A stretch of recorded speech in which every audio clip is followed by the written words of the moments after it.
Hello, അപ്പം welcome back to my channel. ഞാൻ ദിവ്യ. അപ്പോൾ ബിഗ് ബോസ് പ്രൊമോ റിവ്യൂയിലേക്കാണ് പോകുന്നത്. അങ്ങനെ നമ്മുടെ 2 പ്രൊമോ കൂടെ വന്നിട്ടുണ്ട്. ഫസ്റ്റ് പ്രൊമോ അടിപൊളിയായിരുന്നു, അത് നമ്മൾ നേരത്തെ പറഞ്ഞു. അത് കഴിഞ്ഞിട്ടും പ്രൊമോസൊക്കെ ഇറങ്ങി. ഇപ്പോൾ ഇറങ്ങിയിരിക്കുന്ന 2 പ്രൊമോ ഉണ്ടല്ലോ, വേറെ ഒന്നും പറയാനില്ല. ബിഗ് ബോസ് സീസൺ 6 ട്രോൾ ചെയ്തിട്ടുള്ള പ്രൊമോസാണ് വന്നിട്ടുള്ളത്. ആദ്യത്തെ പ്രൊമോ വേറെ ആരുമല്ല, ജാൻമണിനെ ട്രോൾ ചെയ്തിട്ടുള്ള പ്രൊമോ ആണല്ലേ. അടിപൊളിയായിരുന്നു. എനിക്കത് ഇഷ്ടമായി. ജാൻമണിയുടെ ആ വാക്കുകളുണ്ടല്ലോ, എന്താണ്, ഞാൻ 6 കൊല്ലമായിട്ട് ബിസിനസ് ക്ലാസ്സിൽ ട്രാവൽ ചെയ്യുന്ന ഒരാളാണെന്ന് പറഞ്ഞിട്ടുള്ള വാക്കുകളൊക്കെ യൂസ് ചെയ്തിട്ടാണ് പ്രൊമോ വന്നിരിക്കുന്നത്. അതിൽ എനിക്ക് ഏറ്റവും ഇഷ്ടമായ കാര്യം എന്ന് വെച്ചാൽ അറിയോ, ലാലേട്ടൻ ആ ചീട്ട് ടിക്കറ്റ് കീറുന്നത് ബേസിക്കലി അതൊരു സിംബോളിക്കായിട്ടാണ് എനിക്ക് തോന്നിയത്. അതായത് ഇനി ഞങ്ങൾക്ക് ബയസ്നെസ് ഒന്നും ഉണ്ടാവില്ല. ആര് വന്നാലും, എത്ര പ്രമുഖർ വന്നാലും ഞങ്ങൾ എല്ലാവരോടും ഒരേപോലെ പെരുമാറുള്ളൂ എന്നാണ് എനിക്ക് തോന്നിയത്. അതാണല്ലോ എൻ്റെ ഒരു അതിൽ നിന്ന് മനസ്സിലാക്കാൻ പറ്റുന്നൊരു കാര്യം. അപ്പം അങ്ങനെയാണെങ്കിൽ നല്ലൊരു കാര്യമാണ്. എല്ലാവരോടും ബയസ്നെസ് ഒന്നും ഇല്ലാതെ തുറന്നടിച്ച് എല്ലാവരും ഒരേപോലെ പറയുകയാണെങ്കിൽ വളരെ നല്ല കാര്യമാണ്. ഇനി രണ്ടാമത് പ്രമോ വന്നത് എനിക്കതങ്ങനെ ഇഷ്ടമായി.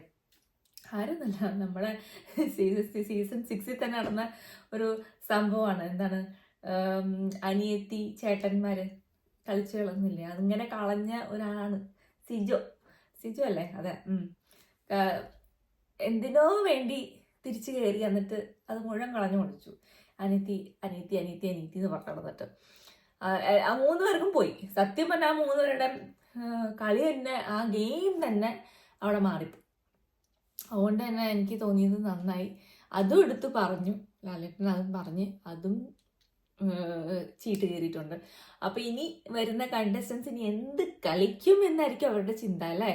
ദൈവമേ, അവർക്ക് എന്തെടുത്താലും ഇപ്പൊ പ്രശ്നമായിരിക്കണം. കാരണം വെച്ചാൽ ഈ പ്രേമം കളിക്കാൻ, ഈ പ്രേമത്തിനെ കുറിച്ചൊക്കെ ഒന്ന് പറയണം കേട്ടോ. ഞാൻ നേരത്തെ ഞങ്ങളൊക്കെ സൂചിപ്പിച്ചിട്ടുണ്ട്, എല്ലാവർക്കും ഒരു ആഗ്രഹമുണ്ട്. ഈ കള്ളത്തരം കാണിക്കുന്ന കുറെ ആൾക്കാരുണ്ടല്ലോ, അതൊന്നും നമുക്കിനി എൻ്റർടൈൻ ചെയ്യേണ്ട, അതൊക്കെ ബോറായി, ഞങ്ങൾക്ക് അത് കണ്ട് ബോറടിച്ചു എന്നുള്ളൊരു അഭിപ്രായമുണ്ട്. അതുകൊണ്ട് അതും വരണം എന്നാണ് എൻ്റെ ആഗ്രഹം.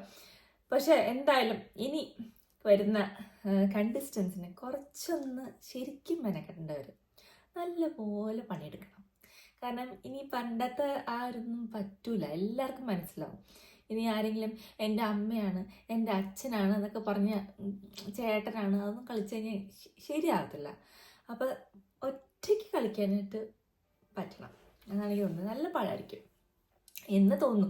ഈ ഒരു കാര്യമാണ് കേട്ടാ, ഇതെല്ലാം കഴിഞ്ഞിട്ട് അവിടെ ചെന്നിട്ട് ഇതെല്ലാം എപ്പോഴും പ്രൊമോ വരുമ്പോൾ നമ്മൾ വിചാരിക്കും, ഓ ഈ കൊല്ലം വെട്ടും മറ്റേ കൊല്ലത്തേക്കാളും മോളിൽ പോകുന്നൊക്കെ വിചാരിക്കും. പക്ഷെ നടക്കാറില്ല. നടന്നിട്ടുണ്ട്. വളരെ ചുരുക്കം പ്രതീക്ഷ തരാത്തൊരു സീസണായിരുന്നു എനിക്ക് സീസൺ 4. അത് അധികം മേലങ്ങ് പോയി. പിന്നെയുള്ള സീസൺസൊക്കെ എനിക്ക് പ്രതീക്ഷ ഉണ്ടായിരുന്ന സീസണാണ് സീസൺ 5. അതും ആരൊന്നും കളിച്ചില്ല. എന്താണ്, ഒരാളുടെ പുറകെ അങ്ങ് പോയി. അതങ്ങ് വിട്ടെ, അത് നമുക്ക് ഇനി അടുത്തൊരു ഇതിൽ ഞാൻ പറയുന്നുണ്ട് അതൊക്കെ. സീസൺ 5ഉം സീസൺ 6ഉം ഒന്ന് വിശദമായിട്ട് നമുക്കൊന്ന് ഡിസ്കസ് ചെയ്യാനുണ്ട്. പക്ഷെ എൻ്റെ അഭിപ്രായവും ആഗ്രഹവും എൻ്റെ ഇതാണ്, ഇനി ആൾക്കാർ വരുമ്പം അവരവരുടെ കളി അവർ ഒറ്റയ്ക്ക് കളിക്കാം. ഫ്രണ്ട്ഷിപ്പൊക്കെ ഉണ്ടാവും, റിലേഷൻഷിപ്പ് ഉണ്ടാവുമല്ലോ. ഒരുമിച്ച് താമസിക്കുമ്പം എന്തായാലും നമുക്കൊരു ആത്മബന്ധമൊക്കെ തോന്നില്ലേ. അതൊക്കെ നാച്ചുറൽ ആണെങ്കിൽ നമുക്കൊക്കെ ആക്സെപ്റ്റ് ചെയ്യാൻ പറ്റും. അൺനാച്ചുറൽ ആയിട്ട് നമ്മൾ എന്തുണ്ടാക്കിയാലും നമുക്കത് മനസ്സിലാവും. ഇനി നമ്മൾ ഇത് മലയാളം ബിഗ് ബോസ് വളർന്നു മക്കളെ. ഇനി അങ്ങോട്ട് പണ്ടത്തെ പോലെ നടക്കൂല. ആദ്യത്തെ സീസണിലൊക്കെ പലപ്പോഴും നമുക്ക് പലതും മനസ്സിലായിട്ടില്ല. ഇപ്പം നമുക്ക് തോന്നുമ്പം അയ്യേ അതെന്തായിരുന്നു ഒക്കെ ചിന്തിക്കില്ലേ. അപ്പം എൻ്റെ അഭിപ്രായത്തിൽ ഇനി അങ്ങോട്ട് വരുന്ന കണ്ടസ്റ്റൻസ് സൂക്ഷിച്ച് കളിച്ചാൽ കുറച്ച് കാലം കൂടുതൽ നിൽക്കാം. ഇല്ലെങ്കിൽ ആൾക്കാർ പെട്ടെന്ന് ചീട്ട് കീറാൻ സാധ്യതയുണ്ട്. അപ്പം ഇനി 4 ദിവസം കൂടിയല്ലേ, ഇനി കുറച്ച് ദിവസം കൊണ്ട് കാത്തിരുന്നാൽ നമുക്ക് ഗ്രാൻഡ് ഫിനാലിലേക്ക് കിടക്കാം. അപ്പം എല്ലാവരും കാത്തിരിക്കാനറിയാം, ഞാനും കാത്തിരിക്കുകയാണ്. എനിക്ക് റിവ്യൂ ചെയ്യാനുള്ള എക്സൈറ്റ്മെൻറ്റും കൂടി ഉണ്ട്.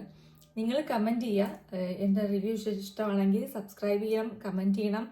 അഭിപ്രായങ്ങൾ പറഞ്ഞാലല്ലേ എനിക്ക് അങ്ങോട്ട് ഇമ്പ്രൂവ് ചെയ്യാൻ പറ്റുള്ളൂ. അപ്പം എന്നെ സഹായിക്കുക ഇമ്പ്രൂവ് ചെയ്യാനായിട്ട്. എനിക്ക് അഭിപ്രായങ്ങൾ ഷെയർ ചെയ്യുക. പിന്നെ നമുക്ക് ഇടയ്ക്കിടയ്ക്ക് ഇങ്ങനെ എന്താ പറയുക, ഞാൻ അഭിപ്രായങ്ങൾ വായിക്കാം. നിങ്ങളുടെ അഭിപ്രായങ്ങളൊക്കെ എഴുതുവാണെങ്കിൽ എനിക്കത് വായിച്ച് മനസ്സിലാക്കാൻ പറ്റുള്ളൂ. അപ്പം നമുക്ക് ഇമ്പ്രൂവ്മെൻറ്റ് ആണ് ഞാൻ പ്രതീക്ഷിക്കുന്നത് നിങ്ങളായിട്ട് കമ്മ്യൂണിക്കേറ്റ് ചെയ്യുമ്പോൾ. അപ്പോൾ let's communicate. Okay, and follow me and subscribe. Okay, അല്ലെ അടുത്ത എപ്പിസോഡ് പഴയ റീക്യാപ്പ്, അതായത് എപ്പിസോഡല്ല സോറി റീക്യാപ്പ് ഉണ്ടല്ലോ, നമ്മുടെ സീസൺ 5 റീക്യാപ്പായിട്ട് ഞാൻ വരുന്നതായിരിക്കും.